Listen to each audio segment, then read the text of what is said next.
84 of the Blade Job. My name is Ryan. I am your host. Scott's here 2 weeks in a row. Hey, it's High Volt Scott Perkins. I'm here 2 weeks in a row. What's good out there in 2 weeks in a row. podcast radio land? I wish we were radio. Yeah, suck it, Matt Willis. I'm here 2 weeks in a row. Yeah. I'm just kidding, buddy. I love you. Yeah, it's cool. You can replace me anytime.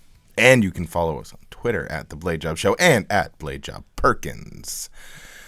Wonderful things. Actually, speaking of Matt Willis, I did the Matt Attack yesterday, the day before, somewhere around there, where we did our Clash of Champions prediction show, in which case I went off the script many times and just started complaining about how much I hate The Miz, how irrelevant He's that wrestling I think, Shinsuke. Yeah. I thought that Charlotte and Bayley are both irrelevant at this point in time. I don't give a shit about either. And I was a huge Charlotte fan, and I was a huge Bayley fan. I just don't care anymore. I think at this moment in time, yeah, they have less juice than they did. For simple fact of the matter is, I'm sorry, but you can't be heel Bayley with that theme song. It does not work. Also, Charlotte, I get it. You're Ric Flair, but you have boobs. It's not. They're not even real. Yeah, I know. So she's fake Ric Flair's boobs or something. I don't know.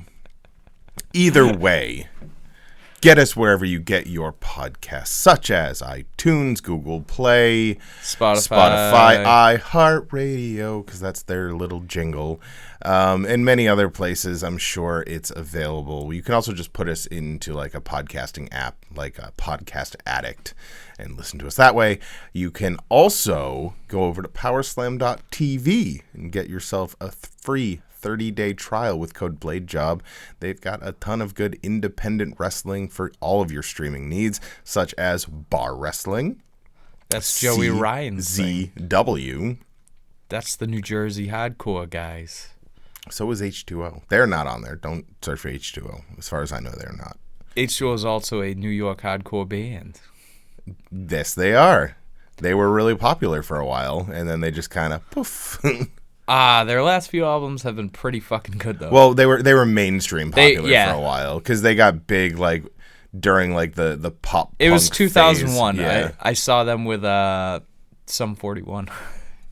Sum 41's new song is weird. It's like a piano song, and that's cool. Like, obviously you got to do your ballad. Yeah. But when you've kind of been irrelevant for so long and you're trying to make a comeback, why are you starting with the ballad instead of like something energetic? Right. Start with a pop punk anthem and then and then move on, because that's what Blink did when they kind of came back. Yep. You know, that's what who was it? I heard a new song by another pop punk band recently. Newfound Glory, because they haven't lost a fucking step. The thing with Newfound Glory is they have always sounded the same, for better or worse. Whether it's like the same shit, different day, but it's like, yeah, all right, at least your same shit is decent. Yeah, so, yeah. All right. No, they never really fell off. I mean, pop punk did, so obviously they took a hit, but they still kill it. They rock out. Yep. So, we'll talk about your things first. Okay. I mean, my second thing. Yeah, that's going to be a quick one. Yeah, so let's talk about your things first. Apparently Impact is looking to buy Ring of Honor. Allegedly. He fucked an ostrich. Allegedly. I think that could be kind of cool. I think that, I mean, obviously the scuttlebutt in Twitter world, which, you know, take it with a pound of salt because it's Twitter, is that Ring of Honor had a partnership with New Japan, and then that partnership kind of dissolved, and now you potentially have New Japan maybe partnering with AEW. You never know. Yep. Or maybe New Japan's just going to kind of double down on their American market because they've been doing more tours on the U.S., of which I am going to one in like 3 weeks. Thanks for the invite. You're welcome. And then, you know, Ring of Honor has kind of been left in the dust. Impact is making their way back to their former glory. Whereas, like, because I was a huge TNA fan, like 2002, 2003, 2004, all the way through like 2008. I was really a big Impact fan, or a TNA fan. but they kind of went real downhill for quite some time. But now they're kind of back, and they've got good shit going on, and they've got like a good delivery method because they have TV, but they also have their Twitch channel. Yep. They've got their pay-per-views going on. They've got their app now. You know, like there's a lot of easy ways to watch Impact. Ring of Honor has the talent, Some of them. but they don't seem to know how to actually run a wrestling organization at this point. Well, they know how to run a wrestling organization. They don't know how to get exposure for their wrestling Which is weird because organization. they're owned by a TV station, essentially. Yeah, But they can't figure it out. right. I mean, Ring of Honor got quite big for a minute. You know, It was only, but we talked about this a couple weeks ago. It was all their talent. Their talent got the promotion over. Correct. The promotion didn't get the talent over. Correct. Punk, Bryan, Kevin Owens, Generico, Joe. You know, like they had a lot of this really, really top talent. All of those names, except for Sami Zayn, have held one of WWE's main titles. Zayn held the NXT Championship, That's which pretty good. I consider it a main title. WWE Yeah. doesn't, but Yeah. I consider it a main. I look at an NXT champion like, give me Ciampa over friggin', Brock Lesnar any day. yeah. I would. Well, obviously. Well, it's because Tommaso Ciampa. I mean, Yeah, Brock Lesnar sucks. Bork Lobster. York Laidlaw. No, but I think it'd be good because they do have some great talent. Oh yeah, Moose But- is Moose Ring of Honor, or is he Impact now? I think he's Impact. Okay, he's Impact. But they now. have, they still They got have. Gresham, They have Gresham, Taven. Marty Skrull. Yeah, They could just leave his crew behind, but oh, you don't love Brody King and PCO? I mean, come on. nope. Yeah. Nope. But they could take, some of their guys. You don't necessarily, if they're making one show, and if they're making it one promotion, and you could get a solid, the best of the best roster of what, if you combine the two and you take the best of the best and do a decent TV show that's accessible.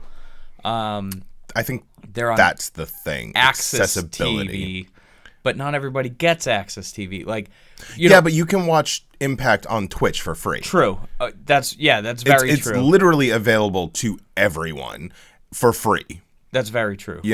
So like the access deal is to me kind of irrelevant unless and even if they decide to start going live, Twitch is built for live streaming. Yeah. So The only thing about having, like, if you're on Spike TV, you have pretty basic cable and you're flipping through the channels, you might see- you you're may like, oh, hey, stumble upon it and wrestling. be like, oh shit, wrestling's on, I'm going to watch wrestling.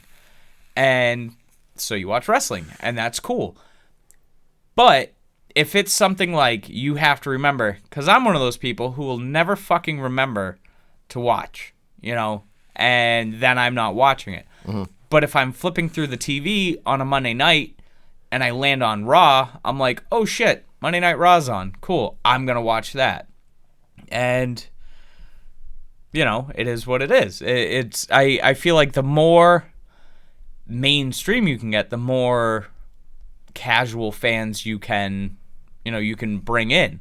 When we were on vacation and we were actually staying somewhere that had cable, I watched Monday Night Raw live for the first time live in on USA Network. fucking forever, and it was pretty cool. So I mean, that's one thing, and I feel like if they do that, they could legitimately become a serious top promotion, like, because they're obviously one of the biggest ones and they're growing, but it'd be nice to see.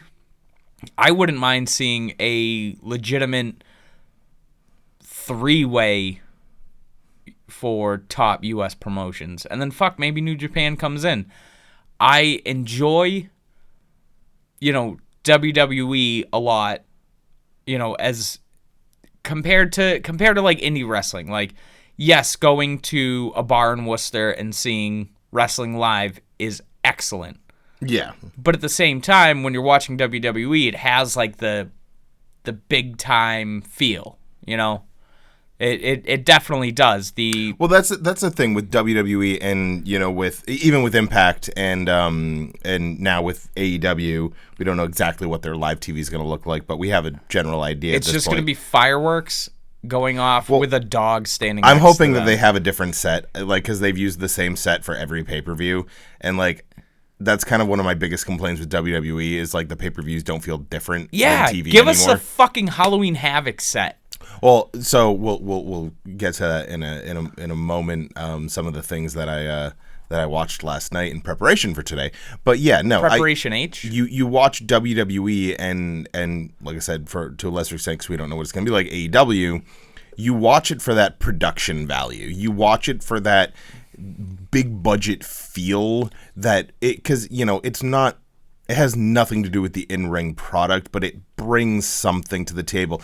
Like, you go to an indie show, you're not going to see a spot where someone gets speared through the LED screen. Correct. Because there is no LED. Right. And that's a great spot. Or you're not going to see someone go off the stage through some tables because there is no stage. It's a fucking bar. I mean, there's a little tiny stage, and I've always been waiting at Electric Hates for someone to come out of that little window where they do the commentary and just like dive, but it just hasn't happened. White Eagle, same thing. There's not really anywhere. Right. There's no high spot. There's that stage. There's that stage, and we've seen people take bumps off of it, but it's Hornswoggle. Yeah, I've seen Dickinson powerbomb someone off the stage through a door. But that's the thing. We had you go to an indie show, you got to watch someone go through a door instead of a table because they can't fucking afford tables. Right. And there's nothing against that. There's no problem. It's A and B. It's two different things. But like when you watch WWE and AEW and Impact, like you expect these kind of higher production values where you get to see, like, most indie shows can't even really have like decent ladder matches because they'll have good ladder matches, but they can only afford one ladder. Yeah, so the ladders are fucking expensive. Yeah, dude. Especially those two-sided ladders, like with with the rings on both sides. They're like $200 a piece. Yeah, for like an 8-foot step. Yeah, that's all you need in a fucking bar, Oh. But yeah, no, I know exactly what you're saying. Like there's something very nice about WWE's production values. It's something that AEW hasn't even been able to come close to because they're still learning. Their commentary's been off. Their camera people have been off. Like, it is what it is. But I give them leeway because they'll get better. They'll get there as the crew learns. Correct. Yep. And just like the wrestlers, are new. A lot of the wrestlers are new to this size show. Yeah. You look at MJF and it's like, I've seen MJF wrestle in front of 200 people. Now it's 20,000. Look, guys, a lot of these guys are coming straight from the indies. Yep. And we've seen it happen in WWE 100 times where these guys come from NXT where there's 400 people to all of a sudden 10,000 seat arenas, and the pressure is massive because all of a sudden it's anyone who's stood in front of a crowd that large and everyone's looking at you, it's daunting. Yeah. It's very, it's daunting standing in front of a crowd of 30 people who are all staring at you. It takes a while to get used to. Staring at you in your underwear. Oh, shit. Well, yeah. Literally. That's essentially what it is. They're literally in their underpants saying, hey, I'm going to punch this guy. So yeah, no, it's and I hope that Impact can get back to that point. And I think that maybe, if not purchasing Ring of Honor, having a direct partnership with Ring of Honor is not a bad idea because they're both like, they used to be big and now they're not so big. It seems like a mutually beneficial relationship. I hate to say it, but I kind of feel like Ring of Honor is. It's not even in the same stratosphere as Impact. American Rana this year sold more tickets than your traditional Ring of Honor show. Right, exactly. And that's a legitimate, Beyond is a legitimate indie promotion. See, we're spoiled. Beyond isn't a regular indie promotion. No. They're like absolute top tier indie promotion. They're on the same level as like Evolve and PWG at this point. They may not have the production value of Evolve, but they're there with those kinds of names. Oh yeah, they have fantastic names. So many guys that we've been seeing for the last few years are now in WWE or New Japan or NXT is pretty much like if you see someone at NXT, you probably saw them in a Beyond ring. Right, at some point. A lot of those guys. Most of their champions, especially. Yeah. Oh yeah, but it's and I feel like Impact is just they're one fucking thing away. Like, oh yeah, just they're right there. Yeah, like I mean, you look at their women's division. Oh, their women's division is crazy. It's phenomenal. You look at their main event scene, and it's phenomenal. You look at their X division scene, and it's phenomenal. It's like there's so many great pieces. They're just missing something. Yep. There's one little piece of that puzzle that they haven't quite figured out. And I want to say, like, I mean, Impact went from being run by a legendary wrestling promoter and legendary wrestler to being run by an energy drink company.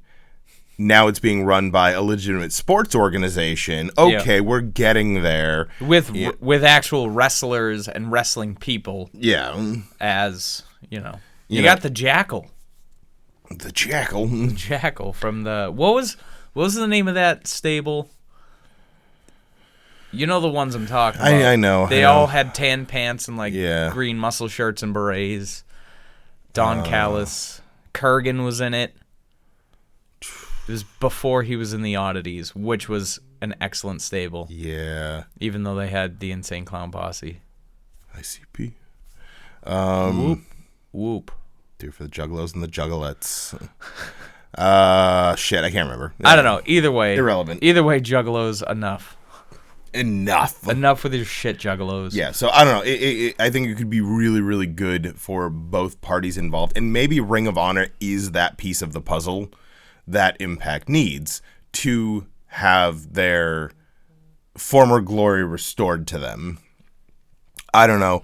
Only time will tell. But I think the two of them together could, be something very special. And we'll see. The Truth Commission. Ah, yes. That very short-lived stable. And we got Clash of Champions. Yeah. That should be pretty cool. AJ Styles against Cedric Alexander. Yeah, that'll be good. As I said on the Mat Attack, I think that AJ's reaching that point of his career where he's going to start putting over younger guys. Yep. Essentially what Jericho was doing, what Mick Foley was doing. Cena. Yeah, he's going to start being that guy who's like, hey, I'm here. I'm a name. Y'all know me. He doesn't really have anything left to prove. He's going to hold titles. But he even said that the contract he just signed is probably the last professional wrestling contract he's going to sign. I doubt it. And he also said that he wants to retire in WWE. I believe that, but I have a feeling we'll be seeing WrestleMania, 50. Well, yeah, but I don't think we'll be seeing. He doesn't want to work full time anymore. He doesn't want to be a contract. He's probably going to grab his little Legends contract and kind of fade off, and then every now and then, AJ Styles pops up to. He's going to essentially do the Shawn Michaels, where he's still young enough where he can run, he can wrestle anyone at any time. He'll kind of. He'll stop doing it all the time. Maybe he'll even stick around every now and then and kind of be like the head of the OG or whatever they're calling the fake Bullet Club. Yep. And kind of be it's kind of not like the fake Bullet Club. It's actually the real Bullet Club. Because I don't agree with anything that has Jay White in it. Yeah. Tamatonga's all right. Tamatonga's good. His brother and that other kid who might also be his brother. I don't know. They're all good. His other brother, Daryl? The Samoan guys. Oh, Bob Newhart. And then there's someone else. Bad Luck Fale. There's another one who's newer. He's a large lad. I can't remember. Anyways, new Bullet Club is not nearly as entertaining as the same Bullet Club that had, Finn Balor, AJ Styles, Kenny Omega, the Bucks, Adam Cole, Baby. It's, I don't know, whatever. But that's neither here nor there. No. Also, Tama Tonga can talk all the shit he wants. He knows he's waiting for that call from Vince. Yeah. Oh, yeah. And I've said it before, I'll say it again. If you say you're not, you're a liar. Right. If Vince calls him and is like, hey, you and your brothers, come down here. We want to put you in a stable with Roman. Like, which means you're literally the main event, so... Right. Actually, that'd be a fucking pretty kick-ass stable. And they just come out and fucking... Yeah. I don't know what... Do the haka and fucking destroy I don't know how close the families are. Like the Samoan wrestling families. If they actually like each other or not. Aren't they? They're cousins. I think it's the same family. I think they're Anoa'i's. Or maybe it's like how Jimmy Snuka and The Rock are part of that family. Yeah, because they married in and there's blood brothers involved. Yeah, and all sorts of shit. Yeah. But either way, it could be cool. I wonder if they actually did the blood thing in Samoa, like where they cut their hands and stuff. What if... Oh, that's what I was going to say. Kofi Kingston against Randall Keith Orton. Randy... I feel like... Does Randy Orton need to win another championship? I feel like they're just doing this because they need somebody for Kofi to wrestle. Well, no, it's because they fucked up 10 years ago, and they're like, well, we should finish up this storyline we just kind of abandoned. Yeah. I don't know, There's no way that Randy Orton wins that. I think he does, because you gotta understand, we're going into the Fox deal. So either Kofi retains, and then Brock moves to SmackDown to fuck him up, because that would make Fox happy, or Randy wins because Fox is going to want a champion that everybody knows, and Randy Orton's more of a legend at this point than Kofi. Yeah. I don't know. Those are the two ways I see this going. Yeah. I mean, obviously that's pretty like, whatever, someone could win, I don't know who, but that's just the way I see it going. Fox would love to see the giant blonde white guy beat up a black guy. Oh, yeah. No, for sure. That's true.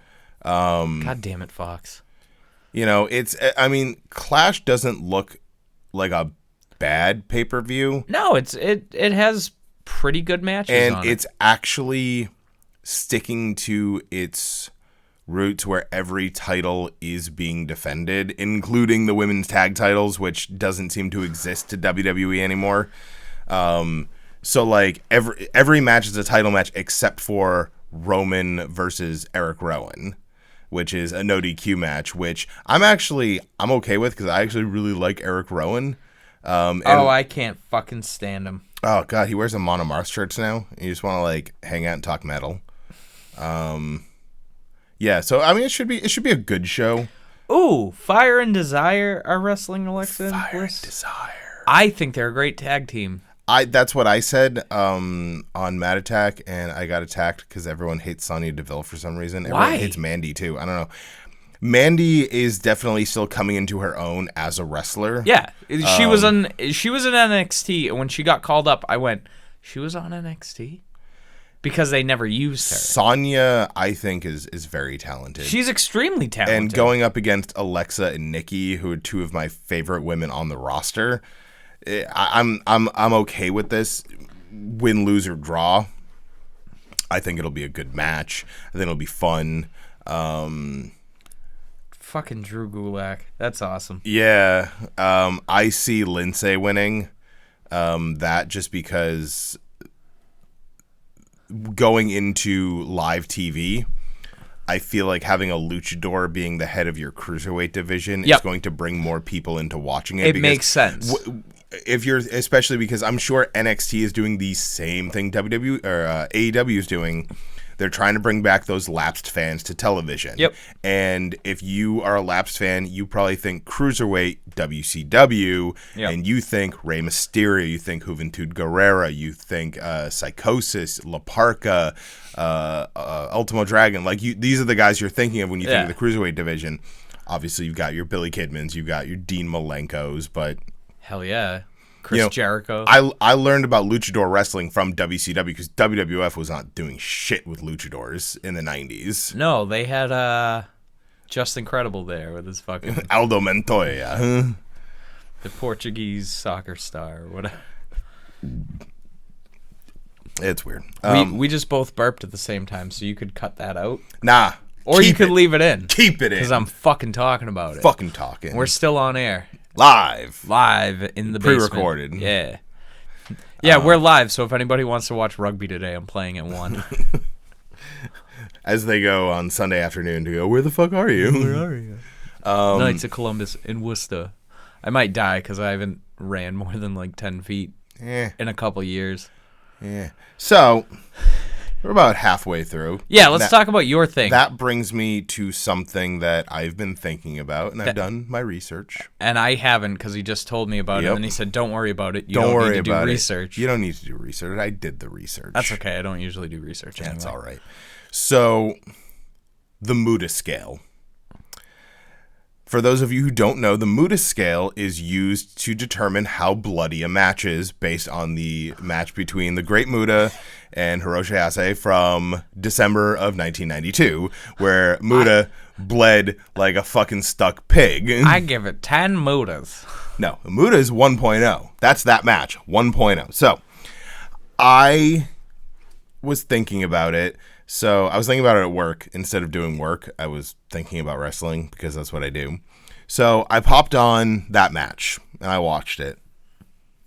And it got me thinking that this match has been surpassed so many times that, now this is my controversial take, that the Muda scale should be retired and replaced. The Muda scale is moot?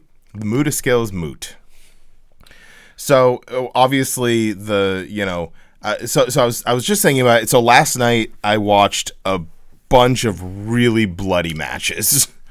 That was my research, as I watched a bunch of like just overly just matches that are gory hard to matches. So I didn't watch Eddie and JBL because at this point in time, I'm going to say that Eddie went above and beyond what the scale was made for. Eddie almost died. So I actually think to use that as a reference point wouldn't make sense, because that match I don't think will ever be surpassed in the amount of blood that was in that match. Yeah, because Eddie almost died. So apparently, I was reading a couple things about it.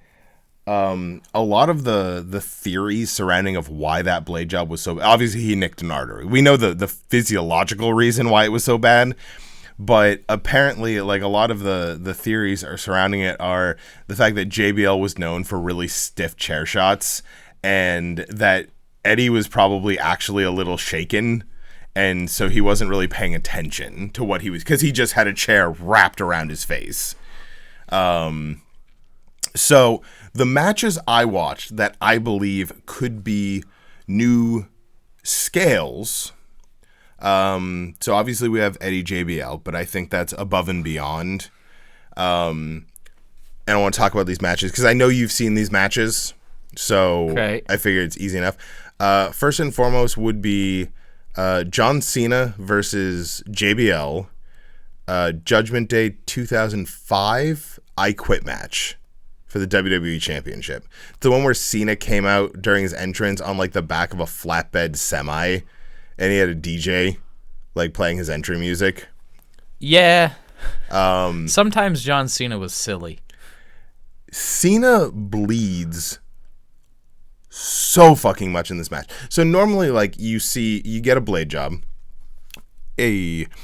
and they bleed, and then 5 minutes later, 10 minutes later into the match, they've kind of stopped bleeding, and they just have dried blood on them, and their face is a little more clear, and their chest is cleared up, and like, you know, it's over and done with, and you just see the results of this battle. Cena continuously bleeds for 15 minutes, like Eddie style. Like, he just bleeds and bleeds and bleeds and bleeds. At the end of the match, when he's celebrating with the championship, he's still actively bleeding. And it just, to me, so first and foremost, I only looked at matches that were post 2000. I wanted that to, because the Muta match happened in 92. It's like, I'm only looking at like recent stuff.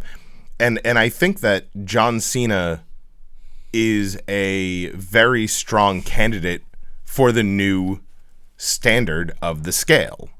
You know, I'm saying the Cena scale might be the new, you know, I don't even know what this one is. It's Ahmed Johnson. I get it. Okay. Johnson's another word for dick. It is. See, I drew like his knee pads that he wore on his biceps for some fucking reason. Yeah, why not?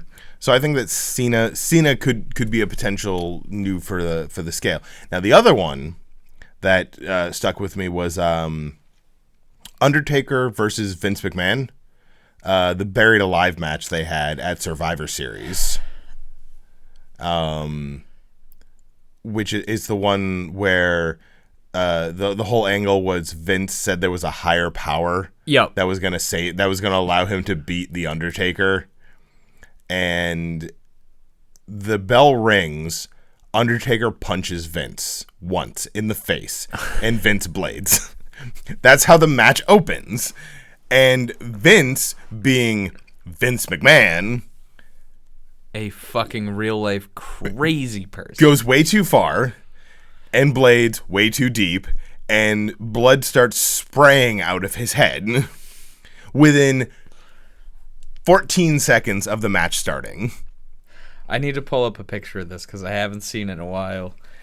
And I'm sitting there and like, now I don't actually, after careful consideration, I don't consider this to be a contender, because the McMahon scale is going to carry far more negative connotations because it's Vince McMahon. Also, they brought up a good point during that match. I don't think we've had a Buried Alive match since that match. And if we have, I don't remember it. That Undertaker's the only person in WWE to ever be in all of the Buried Alive matches. Jesus Christ. Mm-hmm. Well, that's Bjork Lobster. Vince leaves pools of blood everywhere he goes, much like Eddie did. I think it looks less gory because Vince is wearing his giant old man black sweatshirt with the cut-off sleeves that he liked to wear during matches. Yeah, what was up with that? I don't know. And he would wear a do-rag? Well, I mean, cultural appropriation. You know, Vince doesn't quite, you know. He totally said the N-word that one time. Directly next to Booker T. Yeah. Like, how does Booker T just be okay with that? I'm assuming it's because there were a lot of zeros on his paycheck. Yeah. But I could be wrong. I'd like to think that Vince ran it by him first. I should fucking hope so. But I almost want to guarantee that Vince did not. That's fine. It's fine. He won't mind. So you got Vince bleeding all over, literally from minute one. The match starts, Vince starts bleeding. And he just goes on to bleed and bleed and bleed. At one point, Taker puts his ankle on the ring step and then slams the top half down on them. Those weigh like 7,000 pounds. Yeah, made of solid diamond-plated steel. Diamond-encrusted steel. So Vince is obviously laying there waiting for the spot, and by the time the spot is done, so like maybe 30 seconds, 40 seconds later, the blood is so red that it looks like strawberry jam, and it is pooled under his head. And just leaking strawberry jam. Absolutely. So at the end of the day, I watched the Muta match. I watched these three matches. There's actually another match that I watched just for shits and giggles, because I thought there was a match that was bloodier on the card, but it wasn't. I really feel like I understand that we use the Muta scale because it is so iconic, and at the time it might have been the bloodiest match of all time, and it stands up to this day of being incredibly bloody. But I feel like it has been surpassed. And at least in the modern era, I think it's time. And I feel like John Cena, just as much of a legend in wrestling as Muta at this point. John Cena has surpassed Hulk Hogan in legendary status, I think. Because everyone knows fucking John Cena. I don't know. It's one of those weird things where I personally don't like Hulk Hogan, but I get it. So the other match that, like, I thought it was bloodier than it was. I ended up watching SummerSlam 2003. I want to say it was 2003. It was the one maybe it was 2005. It was right after it was the match where Edge faced Matt Hardy right after the Lita thing, and they fucking fought through half the match just throwing rights at each other. Yeah. And I thought Hardy bled more than he did in that match. He didn't. And it was actually really short because the ref ended the match. I'm wondering if he ended it because, like, okay, they're going too far. They were legitimately fighting, yeah.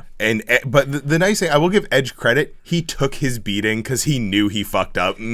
Yeah. But the main event of that SummerSlam is Hulk Hogan versus HBK when HBK oversells everything. That is one of the reasons why I think Shawn Michaels is the greatest of all time. Because he was a little dickhead, and he was pissed because he had to job out to Hogan. Hogan was totally the bad guy in that situation. You know, we're going to do 3 matches. You're going to win 2. I'll win 1. And he refused to lay down to Shawn Michaels.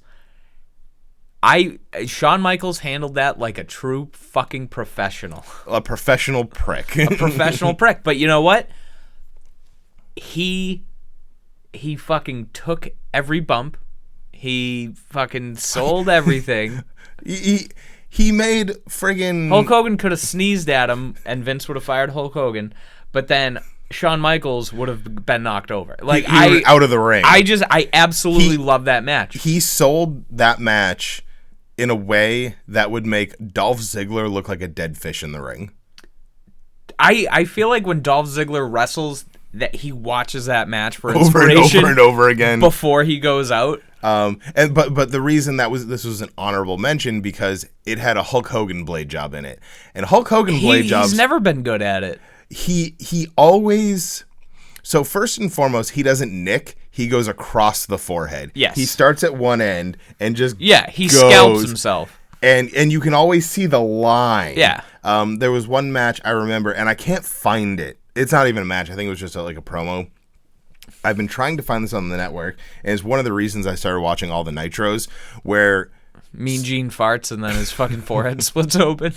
So Hogan's in the ring, and someone gets in the ring with a chair, and they're standing behind him, and Hogan like looks up. He looks the hard cam in the eye, and he just reaches up and swipes across his forehead, looking directly into the hard cam, and then turns around and takes the chair shot. And just all of a sudden, he's bleeding. Wonder how. But this match, so definitely nowhere near the scale of Muta or near the scale of Cena. But at one point, Michaels puts him in a headlock for a rest hold, and once again oversells doing a headlock.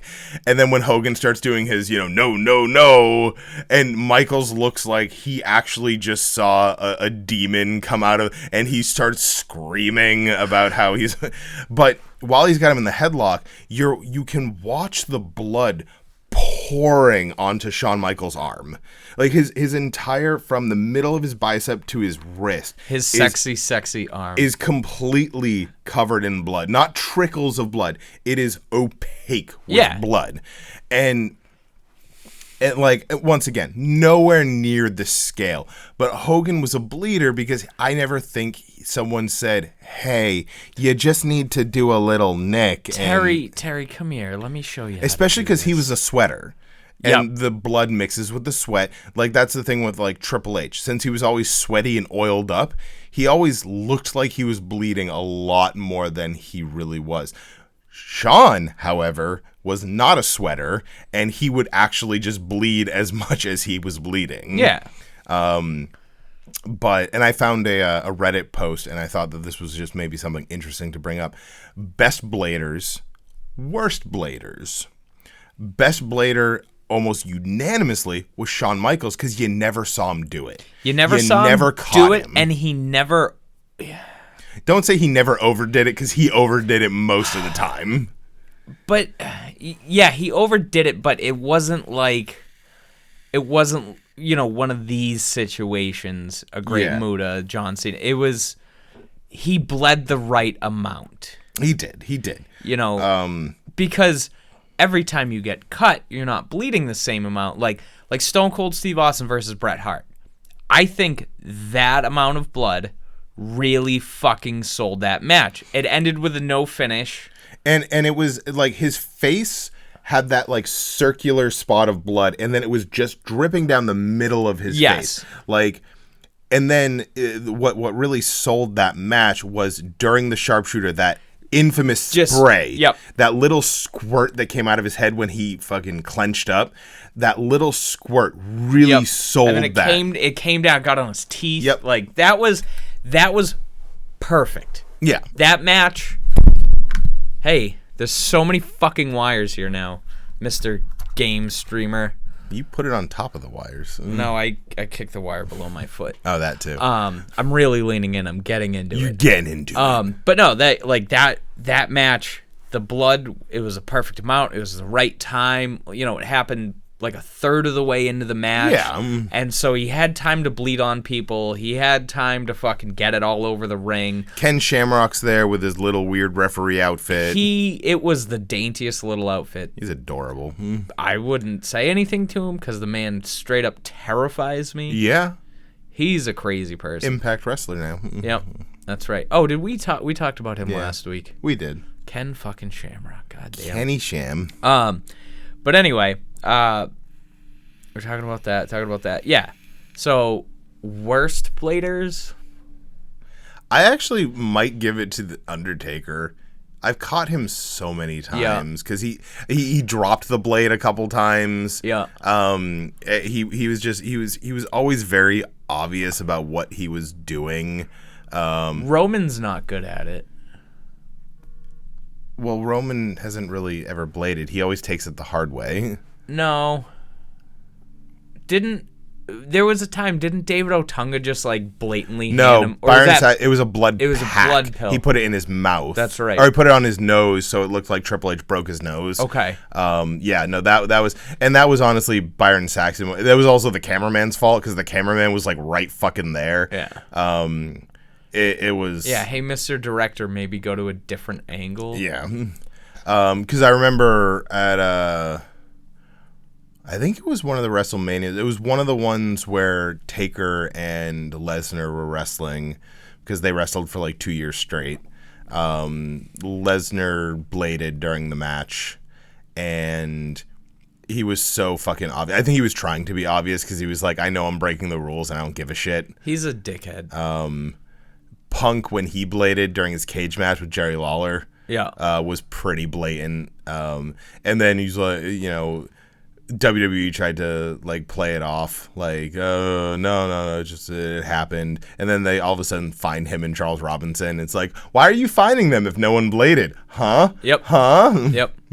I don't understand that. I feel like blading is necessary sometimes. That's a whole nother episode. It's something we've been talking about for 2 years that we want to do, which by the way, we hit 2 years a week ago. Mazel tov, I bitches. know, right? And that's a whole nother show. I'm not going to get into blood for storytelling techniques because I'm saving that for maybe another 2 years. But yeah, no, like the blood is visceral and it has its place. And when everyone freaked out, and that's the other contender. We're actually wrapping up really nicely because I think I can talk about this for 15 minutes. Goldust, Dustin Runnels at Double or Nothing against Cody. He bladed nice and deep. Yeah. And he bled everywhere. That's a Rhodes thing, because Dusty used to do that. Dusty bled a lot too.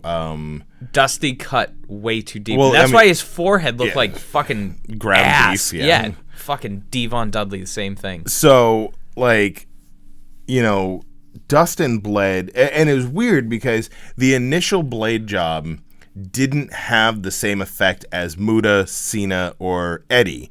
It was just a couple trickles, but it must have got opened up more. Yeah. And because all of a sudden, he was covered, and there were pools of it everywhere. And that match to me, that blade job, I feel like was equivalent to the Great Muta. It was harder to tell because the blood that was getting on him was getting on a red jumpsuit, so you couldn't really see it as much. Whereas with Cena and with Muta and with Eddie, it was getting on their bare skin, so you could see all of those drips coming down. But Dustin really kind of set that standard, especially because he was the first blade of AEW, and I saw a lot of people really unhappy about that. I don't want to see that much blood, and it's like, well, this is pro wrestling. Like, if you don't want to see that much blood, that's fine, but it's been around for a lot longer than your, Mormon tendencies. Maybe that's offensive, but I'm just saying. But it's also true. Like, when your great grandparents are fucking older than a religion. It's. I'm sorry, but in pro wrestling, you're going to see blood one way or the other. Right. It's going to happen, whether somebody falls on a table. Yeah, look wrong. at do you remember when Lesnar was wrestling Triple H and Lesnar took the post wrong and ended up splitting the back of his head open? Yeah. And then they utilized it. Lesnar kept bleeding and they kept brawling, and then he ran away and the blood was just spewing out of his head, and then Triple H used that in the promo like the next week. You're just gonna stand over there, or are you gonna come down to the ring? You're just gonna stand there and bleed. Yep. And it was awesome. When fucking Brock Lesnar elbowed the shit out of Randy Orton. Or Roman Reigns, he split them both, and Cena. Extreme Rules 2013, when he fucking split Cena open like a cantaloupe. Yeah. Fucking.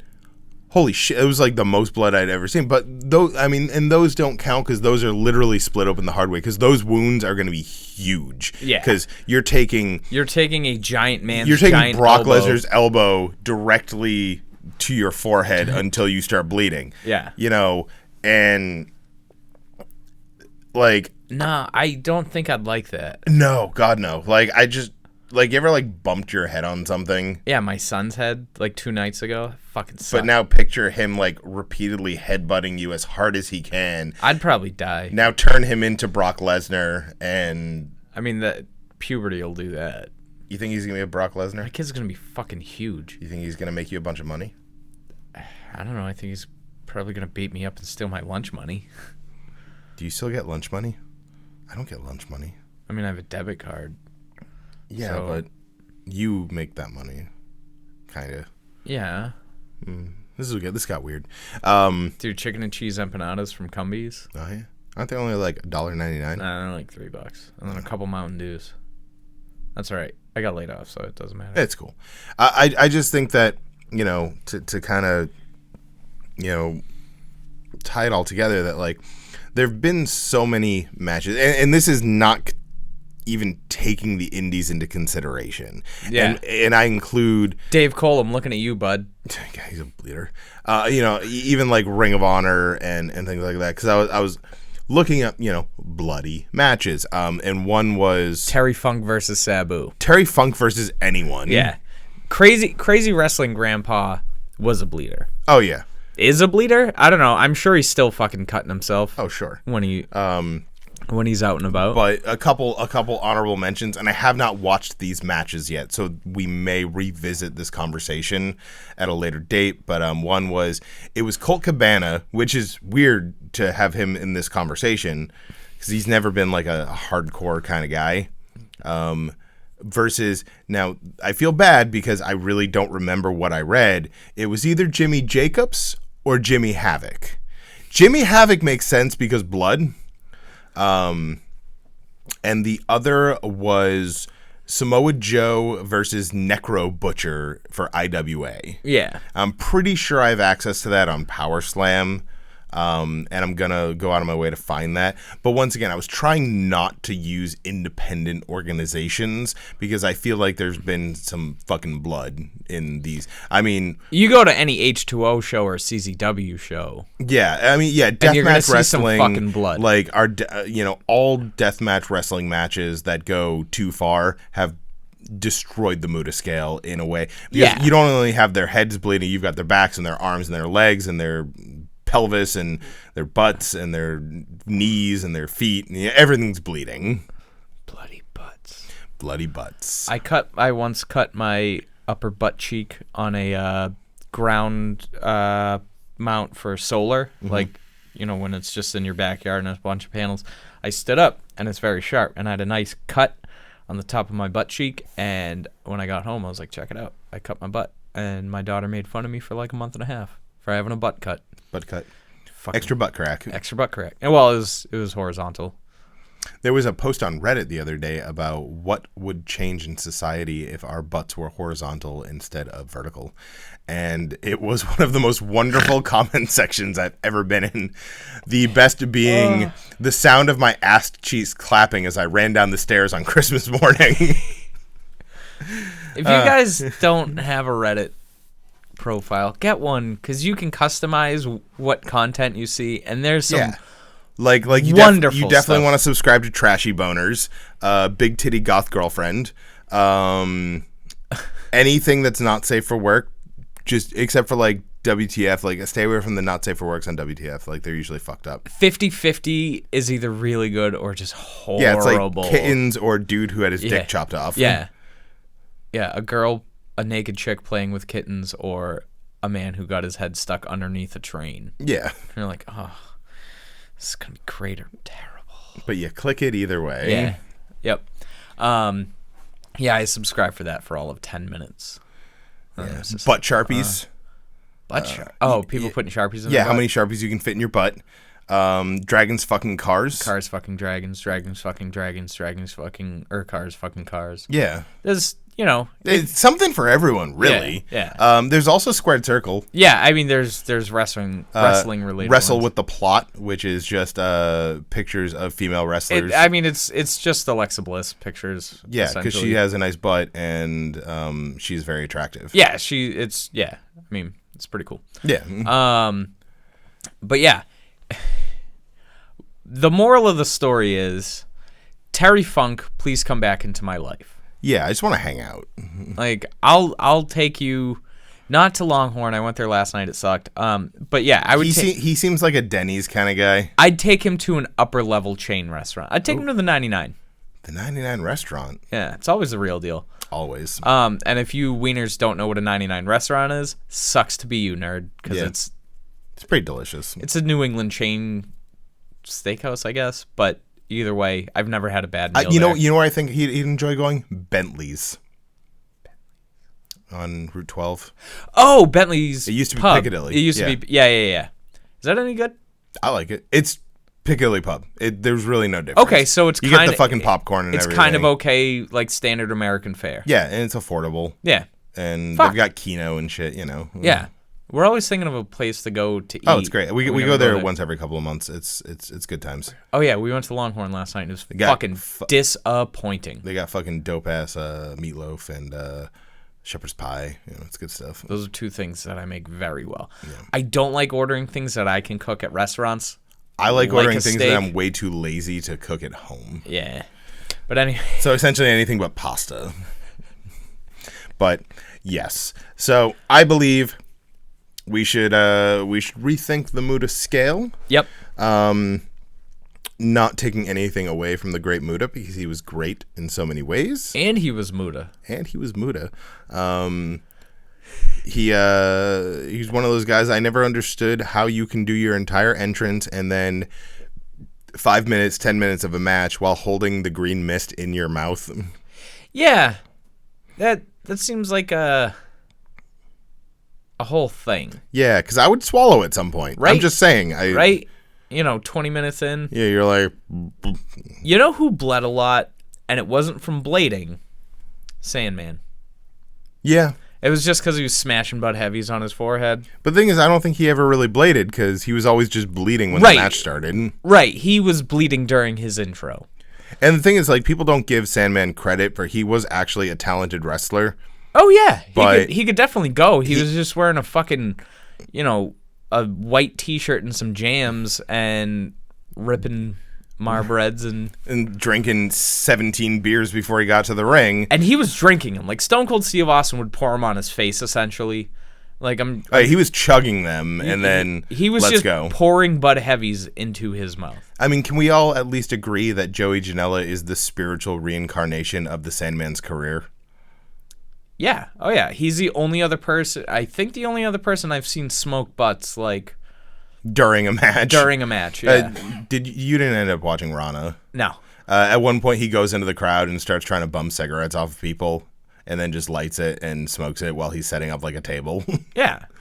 I mean, fuck. If I was allowed to smoke in your basement, I'd be ripping a butt right now. If I was allowed to wear pants, no, that's not true. I wouldn't wear pants. I don't even know where I'm we with this, but. We will after I watch, we'll have the indie side of this conversation at some point about some of the bloodiest indie matches that don't include death matches, like no death match promotions. Right. I'm talking like, I'm not going to say, oh, fucking Ricky Shane Page and Beyond Wrestling. It's like, well, yeah, I mean, there were fucking forks attached to a goddamn shopping cart. Yeah. There was blood. Yeah.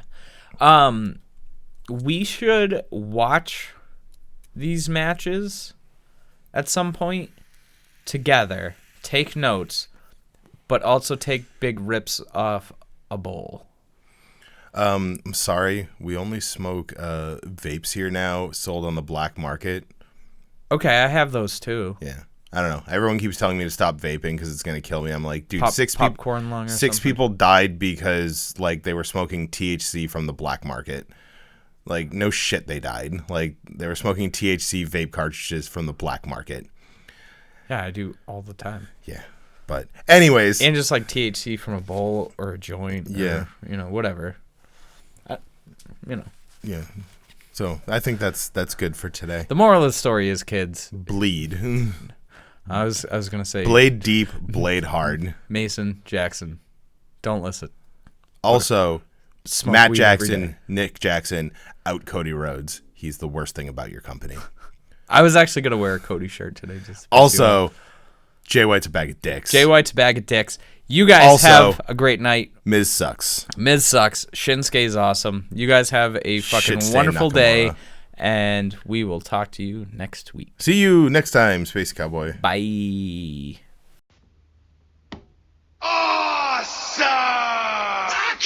Every Wednesday on the Wrestling Perspective Network, RJ and Michael Berry Sr. come to play on the Revisionist Booking.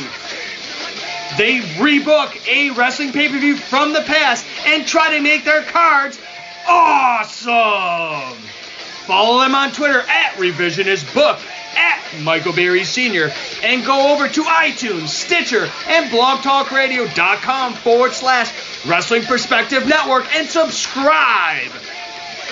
Head over to whatforapparel.com/Revisionist Book and check out their great apparel as well. And as always, you're welcome, and let the Revisionist Revolution begin.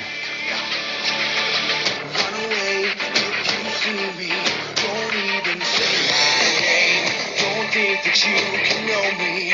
Don't try and play that.